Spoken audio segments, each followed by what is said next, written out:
तुम्ही पाहताय दीपवाहिनी। सुरुवात करूयात बातमीपत्राला, त्याआधी पाहूयात आजच्या महत्त्वाच्या घडामोडी। खेडमध्ये तालुकास्तरीय दुहेरी बॅडमिंटन स्पर्धा संपन्न। मुंबईकरांनी अनुभवली मुख्यमंत्र्यांची स्वच्छता मॅरेथॉन। स्वच्छ सुंदर प्रदूषणमुक्त मुंबईसाठी मुख्यमंत्री उतरले रस्त्यावर। आणि बळीराजाला अवकाळीची झळ, हातातोंडाशी आलेले पीक पाण्याखाली। पाहुयात सविस्तर वृत्त। खेडमध्ये तालुकास्तरीय दुहेरी बॅडमिंटन स्पर्धा संपन्न झाल्या। रविवार दिनांक 3 डिसेंबर रोजी खेडमध्ये बॅडमिंटन असोसिएशन आणि डॉक्टर्स असोसिएशन यांच्या संयुक्त विद्यमाने सदर स्पर्धांचं आयोजन करण्यात आलं होतं, अशी माहिती यावेळेस देण्यात आली। खेड जनरल प्रॅक्टिशनर असोसिएशन आजच्या दिवशी बॅडमिंटन स्पर्धा घेत आहे आणि त्यांना खेड बॅडमिंटन असोसिएशन आणि SMS हॉस्पिटल यांचं सहकार्य लाभलेलं आहे। खेड जनरल प्रॅक्टिशनर असोसिएशन म्हणजेच KGPA हे नवीन उपक्रम राबवत असते, त्यातलाच हा एक नवीन उपक्रम आहे आणि याला अत्यंत उत्स्फूर्त प्रतिसाद मिळालेला आहे। दरवर्षी आम्ही ही स्पर्धा आयोजित करण्याचा प्रयत्न करणार आहोत। इतरही काही कार्यक्रम करणार आहोत। डॉक्टर असोसिएशन आरोग्याबद्दलही जागरूक आहे, त्यासाठीच्या बॅडमिंटन स्पर्धा भरवल्या गेलेल्या आहेत। बऱ्याच शाळांनी उत्स्फूर्त प्रतिसाद दिलेला आहे। काही शाळांकडून एंट्री झाल्या नाहीत, त्यांनाही विनंती आहे की तुम्ही आपल्या विद्यार्थ्यांना याचा जास्तीत जास्त उपभोग घेता येईल या दृष्टीने प्रयत्न करा। पुढच्या वर्षी तुमच्या एंट्र्या पण येऊ देत, याच्यामुळे मुलांच्या सर्वांगीण विकासासाठी उपयोग होईल। आणि आज माझा बर्थडे आहे, त्या निमित्ताने KGPAने या स्पर्धा भरवलेल्या आहेत, त्याबद्दल मी त्यांचा आभारी आहे। धन्यवाद। खेडमध्ये ह्या दुहेरी बॅडमिंटन स्पर्धा पार पडतात, याचा आम्हाला प्रथम खूप आनंद होतो आहे। बॅडमिंटन असोसिएशनकडनं हा पहिलाच प्रयोग आहे आणि त्याला सहकार्य करणारे खेड जनरल प्रॅक्टिस असोसिएशनचे सर्व सदस्य यांचे मी खेड बॅडमिंटन असोसिएशनकडनं मनपूर्वक आभार मानतो की यांनी ही संकल्पना मांडली आणि आम्ही ती अंमलात आणलेली आहे। आज बघू शकता की खेडसारख्या शहरामध्ये विविध खेळ खेळले जातात, फुटबॉल असेल, क्रिकेट असेल, पण बॅडमिंटन खेळण्यासाठी असं कोण पुढे येत नव्हतं। आणि आज बॅडमिंटन असोसिएशनच्या मार्फत आणि डॉक्टर असोसिएशनच्या मार्फत ही स्पर्धा जिथे पार पडते आणि ह्या स्पर्धेला खेडमधील विविध शाळांनी चांगल्या प्रकारे सहभाग दिलेला आहे। जवळजवळ 23 ओपनमध्ये जोड्या आलेल्या आहेत, महिलांमधून 24 जोड्या आलेल्या आहेत आणि लहान गटामधून जवळजवळ 36 जोड्या इथे आलेल्या आहेत। त्यामुळे ह्या स्पर्धेला ज्यांनी आम्हाला प्रोत्साहन दिलं आहे त्या सर्वांचं मी मनपूर्वक आभार मानतो। आणि ही स्पर्धा घ्यायचं आमचा एक प्रमुख हेतू आहे की खेडमध्ये बॅडमिंटन संस्कृती रुजावी, मुलांमध्ये बॅडमिंटनचा खेळ अंगी जोपासावा, हा ही मागची संकल्पना आहे। आज आम्ही बॅडमिंटन स्पर्धा आयोजित केल्यानंतर असं लक्षात आलं की बरेच मुलांना नियम माहिती नाहीत किंवा बॅडमिंटन कसं खेळतात ते माहिती नाही, तर आमच्या क्लबच्या मार्फत महिन्याच्या दुसऱ्या शनिवारी रविवारी असं एक कोच आणून ह्या मुलांसाठी बॅडमिंटन कसं खेळलं जावे, त्याचे काय नियम आहेत, बॅडमिंटन खेळण्याचे काय फायदे आहेत, यासाठी आम्ही खेड बॅडमिंटन असोसिएशन ह्याच्यापुढे नक्की प्रयत्न करू। आणि ह्या आजच्या स्पर्धेसाठी सर्वांना पुन्हा एकदा मनपूर्वक शुभेच्छा। धन्यवाद।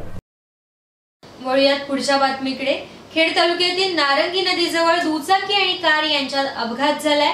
3 डिसेंबर रोजी दुपारच्या दरम्यान योगिता डेंटल कॉलेज परिसरात सदर अपघात झाल्याची माहिती सूत्रांकडून प्राप्त झाली आहे। सुदैवाने यात कोणतीही जीवितहानी झाली नाही। स्वच्छ सुंदर आणि हरित मुंबईसाठी बृहन्मुंबई महानगरपालिकेने प्रत्येक परिमंडळातील एका प्रशासकीय विभागात व्यापक स्तरावरती संपूर्ण स्वच्छता मोहीम राबवण्याचं नियोजन केलंय आणि त्यासाठीची प्रमाणित कार्यपद्धती आता तयार करण्यात आली आहे। या डीप क्लिनिंग मोहिमेचा शुभारंभ मुख्यमंत्री एकनाथ शिंदे, उपमुख्यमंत्री देवेंद्र फडणवीस यांच्या प्रमुख उपस्थितीत उत्तर विभागातील धारावीतून करण्यात आलाय।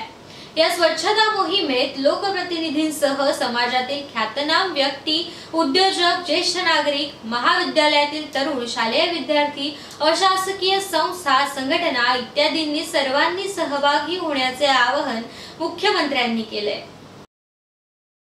श्रीवर्धन तालुक्यातील बोर्ली पंचतन विभागातील रस्ते कित्येक वर्ष दुर्लक्षित आहेत, तर काही रस्ते हे अतिवृष्टीमुळे टिकाव धरत नाहीयेत। लोकप्रतिनिधींनी याकडे लक्ष दिल्यास रस्ते सुस्थितीत होतील, हीच सामान्य नागरिकांची अपेक्षा आहे। श्रीवर्धन पर्यटनात वाढ होत असल्याने येथे नेहमीच हजारो वाहनांची ये-जा सुरू असते। पुणे मुंबई सारख्या शहराला जोडणाऱ्या जुन्या रस्त्याचे आता दिघी पुणे मार्गात बदल झाल्याने लांबचा प्रवास कमी वेळेत आणि सुखकर ठरतोय।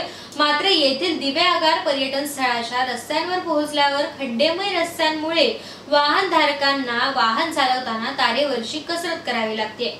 कोकणातील पर्यटन खास करून श्रीवर्धनच्या स्थळांना राज्यभरातून अनेक भाविक आणि पर्यटक श्री हरिहरेश्वर, दिवेआगार, श्रीवर्धन आणि जंजिरा किल्ल्यावरती नेहमीच ये-जा करतात, परंतु तालुक्यात आल्यावर रस्त्यात पडलेल्या खड्ड्यांमुळे आपण श्रीवर्धनला आलो आहोत याची जाणीवही या पर्यटकांना होत नाहीये, अशी प्रतिक्रिया येथील संतप्त स्थानिक नागरिकांनी दिली आहे। आठवडाभरापासून राज्यातील विविध भागात पडलेल्या अवकाळी पावसाने सर्वांचीच त्रेधा तिरपीट उडवली आहे। या पावसाचा कृषी क्षेत्राला सर्वाधिक फटका बसलाय। भाजीपाल्यासह फळांचे मोठ्या प्रमाणात नुकसान झाले। परिणामी रायगड जिल्ह्यात होणाऱ्या फळ आणि भाजीपाल्याच्या आवाकावर देखील परिणाम होण्याची शक्यता व्यापाऱ्यांकडून आता वर्तवली जाते। भाज्यांची आवक घटल्यामुळे भाजी मंडईमध्ये फळ आणि भाजीपाल्याचा भाव हा वधारलाय। रायगड जिल्ह्यातील अनेक भागांमध्ये गेल्या काही दिवसापासून अवकाळी पावसाने जोरदार हजेरी लावली आहे, त्यामुळे हातातोंडाशी आलेला भाजीपाला पाण्यात भिजून गेलाय। तर हवामान खात्याने पुढील 3 दिवस पावसाची शक्यता वर्तवली असल्याने शेतकऱ्यांकडून तयार आलेला माल हा बाजारात आणण्याची लगबग सुरू आहे। त्यामुळे सध्या बाजारात आवक वाढली असल्याने भाजीपाल्याचे दर हे स्थिर आहेत, पण पावसाने मोठ्या प्रमाणात नुकसान झाले असल्याने भविष्यात भाजीपाल्याची आवक कमी होण्याची शक्यता निर्माण झाली आहे आणि अशीच परिस्थिती फळांच्या बाबतीत देखील निर्माण झाली आहे। फळांच्या बागा देखील पाण्याखाली गेल्या आहेत। अलिबाग, पेण, माणगाव आणि कर्जत तालुक्यांमधून मोठ्या प्रमाणात जिल्ह्यातील बाजारात भाजीपाला येत असतो, मात्र अवकाळी पाऊस मोठ्या प्रमाणात झाल्याने हातातोंडाशी आलेले पीक हे पाण्याखाली गेले असल्याची आता सद्यस्थिती निर्माण झाली आहे। त्यामुळे बागायतदार आणि शेतकऱ्यांचे मोठे नुकसान झाले आहे। आणि आता पुढची महत्त्वाची बातमी आहे ती म्हणजे गुहागर तालुक्यातून। गुहागर तालुक्यातील आर्थिक राजधानी असलेल्या शृंगारतळी शहराच्या प्रवेशद्वारावरच रस्त्याच्या कडेला कचऱ्याचे ढीग दिसून आलेत। या कचऱ्याच्या ढिगामुळे वाहनधारकांना आणि नागरिकांना दुर्गंधीचा त्रास सहन करावा लागतोय। शृंगारतळी शहराची व्याप्ती दिवसेंदिवस वाढती असल्याने अनेक लोक शृंगारतळी शहरात राहायला येत आहेत। शृंगारतळी बाजारपेठेत खरेदी, विक्री आणि अन्य कामासाठी तसेच गुहागर पर्यटन स्थळ असल्याने पर्यटक या मार्गात मोठ्या प्रमाणात येतात। मात्र प्रवाशांचे आणि पर्यटकांचे स्वागत गुहागरकडे जाताना शृंगारतळी शहराच्या प्रवेशद्वाराजवळच रस्त्याच्या कडेला कचऱ्याचे ढिगारे पाहून होत आहे। ग्रामपंचायतीने फलक देखील लावलाय, तरीही काही नागरिक काळोखाचा आसरा घेऊन याच ठिकाणी कचरा टाकताना पाहायला मिळतात। हाच कचरा कुत्रे आणि मोकाट जनावरे अन्नाच्या शोधात रस्त्यावर पसरवताना दिसतात, त्यामुळे दुर्गंधी मोठ्या प्रमाणात पसरते आहे। अशा उघड्यावरती कचरा टाकणाऱ्या लोकांवरती संबंधित ग्रामपंचायतीने दंडात्मक कारवाई करावी अशी मागणी वाहनधारक आणि स्थानिक नागरिकांमधून व्यक्त होते।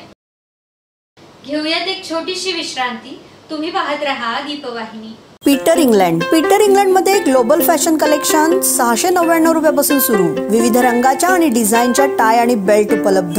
खूप व्हरायटी मध्ये टी शर्ट आणि खास दिवाळीसाठी स्पेशल डिझाईनचे कुर्ते, पार्टी वेअर, ऑफिस वेअर आणि कॅज्युअल वेअर शर्ट्स, जीन्स तसेच ट्राउझर्स आणि हो 3999च्या खरेदीवर 1000 रुपयांची सूट। पीटर इंग्लंडला आजच भेट द्या आणि मनमुराद खरेदीचा आनंद लुटा। आमचा पत्ता पीटर इंग्लंड, पोलीस स्टेशन समोर, खेड।